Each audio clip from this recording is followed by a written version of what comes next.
Chers amis, bienvenue dans cette vidéo de test du service ProtonVPN. Vous le savez probablement déjà, ProtonVPN est issu de la même entreprise qui a créé ProtonMail, un service de messagerie sécurisé et soucieux de la vie privée parmi les plus populaires. Mais je ne vais pas en parler ici pour me concentrer sur le logiciel VPN uniquement. Et pour ne pas faire une vidéo à rallonge, je ne vais pas expliquer ce qu'est un VPN, mais je vous donne un lien dans la description de la vidéo pour tout savoir à leur sujet si cela vous intéresse. Voici donc l'interface de ProtonVPN. J'ai la version Plus ici qui est payante et qui est la plus populaire. Vous avez également le lien dans la description pour le télécharger.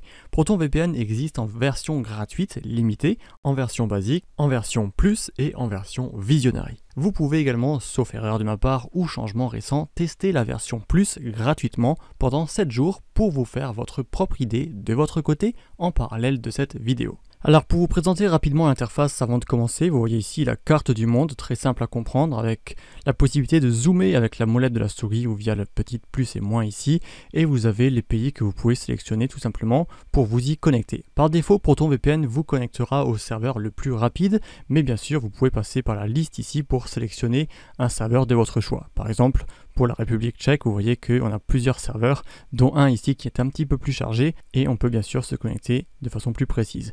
Par rapport à cette liste, vous voyez qu'il y a de petites icônes qui s'affichent, par exemple ici P pour Premium, les serveurs Premium, c'est sans doute les serveurs qui s'afficheront uniquement si vous avez une version payante de ProtonVPN. Ce sont des serveurs supplémentaires qui sont en fait proposés.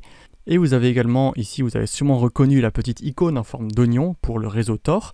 Certains serveurs VPN vous permettent en effet de passer par Tor en plus de votre serveur VPN si jamais vous avez vraiment envie ou besoin d'utiliser le réseau Tor pour encore améliorer votre anonymat. ProtonVPN est en fait l'un des rares services VPN qui permet de faire cela.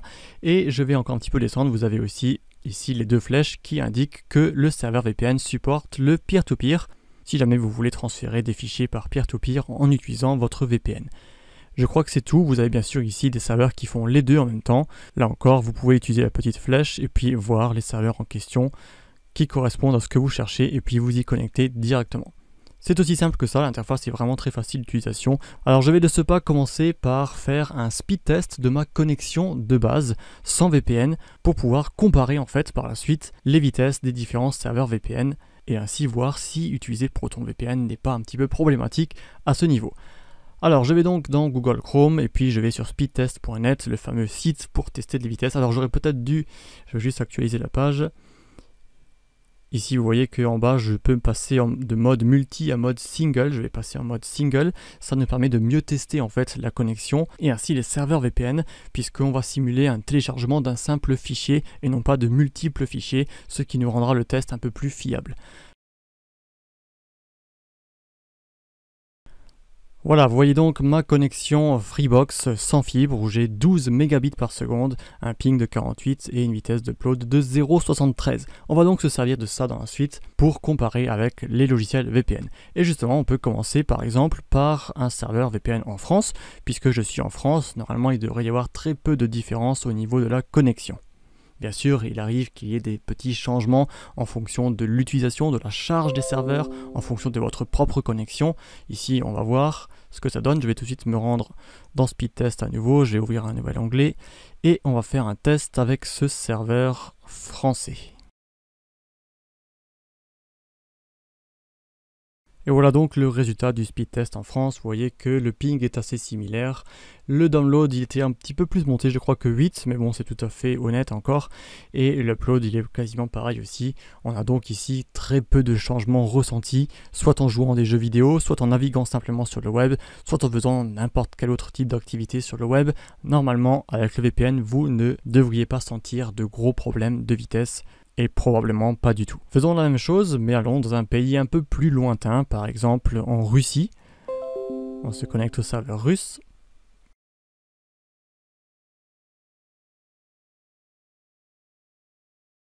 Alors voilà le résultat, on se retrouve avec un ping forcément un peu plus grand et ça sera valide peu importe le VPN que vous utilisez. À partir du moment où vous vous éloignez physiquement de votre localisation, eh bien il y aura plus de ping, plus de temps pour accéder au serveur.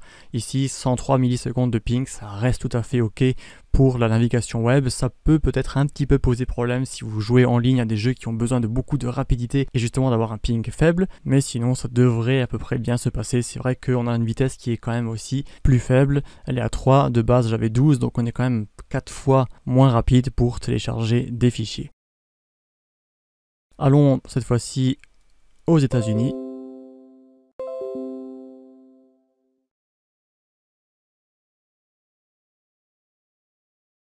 Et nous voilà avec le résultat du test pour les États-Unis. Vous voyez qu'on a curieusement un très bon ping, car 119 millisecondes pour les États-Unis, ça n'arrive pas souvent, et c'est donc ici plutôt un très bon point. Au niveau du téléchargement, on est un peu mieux qu'en Russie, et en upload, on est à peu près pareil avec du 0.40, 0.48. Puisque le speed test n'est que ici des chiffres et ne nous dit pas forcément grand chose, eh bien je vais vous montrer ce que ça donne avec une navigation web, par exemple pour regarder des vidéos sur YouTube, etc., avec ce type de ping et de vitesse de téléchargement. Voilà, je vais donc regarder l'une de mes vidéos, et vous voyez qu'elle se charge tout à fait correctement. Ici on est même en HD, 720p, et vous voyez que je peux me rendre dans la vidéo à peu près n'importe où. J'ai pas de lag ressenti ni quoi que ce soit. Pourtant je suis connecté aux États-Unis, donc j'ai un ping plus faible que si j'étais connecté en France ou en Europe de manière générale, et je n'ai a priori donc pas de souci de navigation. Pareil, si je vais sur Google et que je tape, je sais pas, n'importe quelle recherche, vous voyez que ça charge plutôt correctement par rapport à ma connexion de base, bien entendu. Voilà donc pour l'utilisation très basique et très simple de ProtonVPN. On va ensuite à nouveau se déconnecter ici et je vais vous parler des Secure Core, j'en ai pas parlé encore. C'est une fonctionnalité qui est présente chez ProtonVPN et je ne crois pas qu'elle est présente chez beaucoup de ses concurrents. Et c'est bien dommage parce que, en fait, je vais vous expliquer comment elle fonctionne. Admettons qu'on souhaite se connecter, je sais pas, en Espagne par exemple, et que le gouvernement espagnol ou une entreprise donnée, peu importe, prendrait le contrôle sur le serveur VPN espagnol que contrôle ProtonVPN. Eh bien, ces personnes pourraient potentiellement enregistrer les données, analyser les données, récupérer les données dont les adresses IP des internautes, etc., etc. En fait, le serveur pourrait être compromis, mettant à mal tout le réseau VPN, puisque son but est justement de protéger la vie privée des utilisateurs. Et bien, pour lutter contre cela, vous pouvez activer ce qu'on appelle les Secure Core, qui sont en fait des serveurs VPN contrôlés par ProtonVPN eux-mêmes et qui sont placés dans des pays dits soucieux, respectueux de la vie privée des internautes, comme l'Islande, la Suède et la Suisse. Vous voyez ici, ça forme un petit triangle. Eh bien, ces serveurs vont en fait être utilisés avant de rejoindre le serveur des pays en question, comme ici l'Espagne. Vous voyez que si je mets ma souris dessus, eh bien, ma connexion passera d'abord par le serveur Secure Core en Islande, puis ensuite en Espagne, ce qui fait que si ici le serveur était corrompu, eh bien on pourrait retrouver l'adresse IP du serveur Secure Core et non pas celle de l'internaute. C'est en fait un double VPN qui est utilisé et qui garantit donc la sécurité de façon encore plus optimale si jamais vous avez vraiment des choses très très sensibles à faire ou à lutter contre une sorte de censure très développée, eh bien vous pouvez passer par ces serveurs là. Alors bien sûr, je crois que c'est automatiquement ensuite en fonction des pays que vous choisissez. Vous voyez ici en Bulgarie, on passera par le serveur en Suisse, etc. Forcément, en passant par deux serveurs, on a une vitesse qui est encore un peu plus réduite. C'est souvent le cas en sécurité informatique. Lorsqu'on augmente le niveau de sécurité, on perd un petit peu en ergonomie ou en vitesse. Faisons un exemple, on va se connecter ici en Espagne avec ce fameux Secure Core. Vous voyez qu'il nous dit Islande puis Espagne. Je suis donc connecté, on va déjà voir ici si je change. Voilà, vous voyez que pour la navigation web, il n'y a pas trop de problèmes, on arrive à naviguer à peu près correctement. Je vais quand même faire un petit speed test pour voir ce que ça nous donne. On a donc théoriquement les données ici les plus faibles, je crois qu'on a vu, on avait du 3 en download, ici on a du 2. C'est comme je le disais, le prix à payer en quelque sorte pour augmenter le niveau de sécurité. Rassurez-vous à nouveau, on arrive tout de même encore à regarder des vidéos et à naviguer sereinement sur internet. Je vais reprendre ma vidéo précédente. Peut-on avoir un virus? Et vous voyez que je suis toujours en HD 720 et que la vidéo se charge toujours correctement, même si je me rends par exemple au milieu. Ça fonctionne correctement. Voilà donc pour le fonctionnement de Secure Core. Je vais le redésactiver et me redéconnecter pour faire le tour des dernières fonctionnalités de ProtonVPN.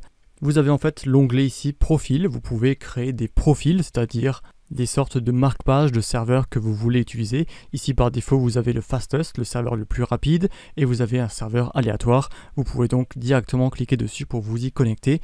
Vous pouvez créer un profil, lui donner une petite couleur, lui donner un nom, choisir le pays, le serveur, etc. Vous pouvez également choisir des Secure Core, Peer-to-Peer ou Tor si jamais vous voulez vous faire encore une fois des petits raccourcis.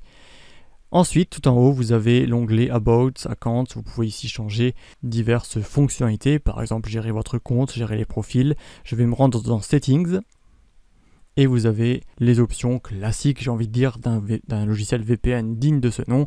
Par exemple, démarrer avec Windows, c'est-à-dire au lancement de l'ordinateur. Montrer les notifications, c'est ce qui s'affiche en bas à droite de l'écran. Vous avez Early Access pour pouvoir, si vous le souhaitez, obtenir les mises à jour avant les autres en tant que, en quelque sorte, bêta-testeur. Et vous avez divers paramètres de connexion, par exemple vous connectez automatiquement au profil de votre choix, faire une connexion rapide, le protocole par défaut, ici vous pouvez tout laisser comme c'est, et vous avez l'onglet avancé avec le kill switch, ça c'est aussi un classique des logiciels VPN qui vous permet de couper la connexion si jamais votre connexion à un serveur VPN se coupe tout simplement. Vous avez le DNS Leak Protection pour éviter que votre adresse IP ne fuite vers un serveur DNS qui n'appartiendrait pas à ProtonVPN. Ça c'est l'une des grandes inquiétudes des utilisateurs de VPN qui forcément ne souhaitent pas que leur adresse IP fuite. Vous pouvez donc logiquement le mettre à on. Je pense que ici c'est surtout pour montrer que c'est activé car je ne vois pas pourquoi on le mettrait ici à off. Et vous avez enfin le split tunneling que vous pouvez activer ici et qui vous permet de désactiver, d'exclure des applications ou des adresses IP afin de ne pas les utiliser avec les serveurs VPN auxquels vous vous connectez. Par exemple ici, si vous cochez on va dire Chrome et Firefox, eh bien les serveurs VPN auxquels vous vous connectez ne seront pas utilisés pour les dites applications ou alors les adresses IP que vous pouvez indiquer ici. A l'inverse, vous pouvez choisir d'inclure seulement les applications sélectionnées ici pour que seules celles-ci passent par le VPN. Si par exemple vous avez, je sais pas, Firefox qui est ouvert sur votre ordinateur et également Google Chrome, mais vous voulez seulement Google Chrome qui passe par le VPN, vous pouvez faire comme je l'ai fait ici et vous pouvez également ajouter les applications directement avec ce bouton, ce qui permet encore plus de souplesse. Vous pourrez directement sélectionner le programme de votre choix et ainsi décider de façon un peu plus précise quel programme sera utilisé avec le VPN ou quel programme ne le sera pas. Je vais ici le mettre à off et tout garder par défaut. Voilà donc de manière principale toutes les fonctionnalités, les tests de débit et le fonctionnement général de ProtonVPN. Je vous donne également dans la description et dans l'article lié plus d'informations sur les caractéristiques un peu plus techniques de ProtonVPN, sur les avantages et les inconvénients quand même de ce logiciel. N'hésitez pas non plus à laisser un commentaire si jamais vous avez des questions par rapport à ce VPN, j'y répondrai avec plaisir. Et pareil, si vous avez des remarques ou des suggestions à faire par rapport à cette vidéo. Merci d'être resté jusqu'au bout et excellente continuation.